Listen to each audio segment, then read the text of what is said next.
A United States Navy guided missile destroyer challenged Chinese claims of sovereignty in and around islands in the South China Sea on Thursday, with a Navy statement saying such claims violate international law and pose a serious threat to the freedom of the seas. The USS Benfold sailed around the Paracel Islands, known as the Shisha Islands in China, in what the Navy calls a Freedom of Navigation operation. FONUP, Lieutenant Mark Langford, spokesperson for the U.S. 7th Fleet, said in the statement. The Paracels are a collection of 130 small coral islands and reefs in the northwestern part of the South China Sea. They have no indigenous population to speak of, only Chinese military garrisons amounting to 1,400 people, according to the CIA factbook. The islands are also claimed by Vietnam and self-ruled Taiwan, but in Chinese hands for more than 46 years. The islands have been fortified with People's Liberation Army military installations. The U.S. Navy statement said the Benfold also challenged the claims of Vietnam and Taiwan. All three claimants require either permission or advance notification before a military vessel engages in innocent passage through the territorial sea. Under international law, the ships of all states including their warships enjoy the right of innocent passage through the territorial sea. The unilateral imposition of any authorization or advance notification requirement for innocent passage is unlawful, the U.S. Navy statement said.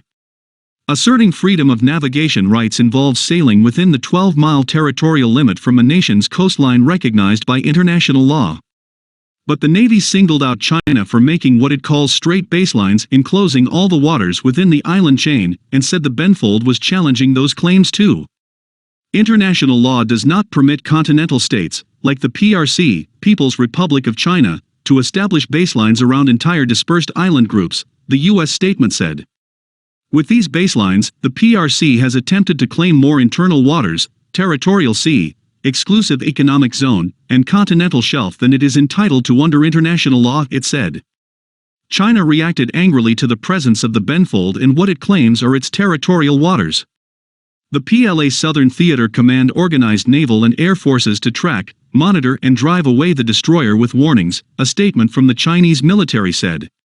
What the U.S. has done seriously infringes on China's sovereignty and security, and is yet another hard evidence that it is pursuing maritime hegemony and militarizing the South China Sea. Facts fully prove that the U.S. is a risk maker in the South China Sea, and the biggest destroyer of peace and stability in the South China Sea, it said. China claims almost all of the 1.3 million square mile South China Sea as its sovereign territory. Langford said Thursday's FONUP was the second of this year against Chinese claims in the South China Sea. The USS Benfold also sailed near the Spratly Islands on Tuesday, but he stressed it continues a long-standing U.S. military practice. U.S. forces operate in the South China Sea on a daily basis, as they have for more than a century, the U.S. Navy statement said.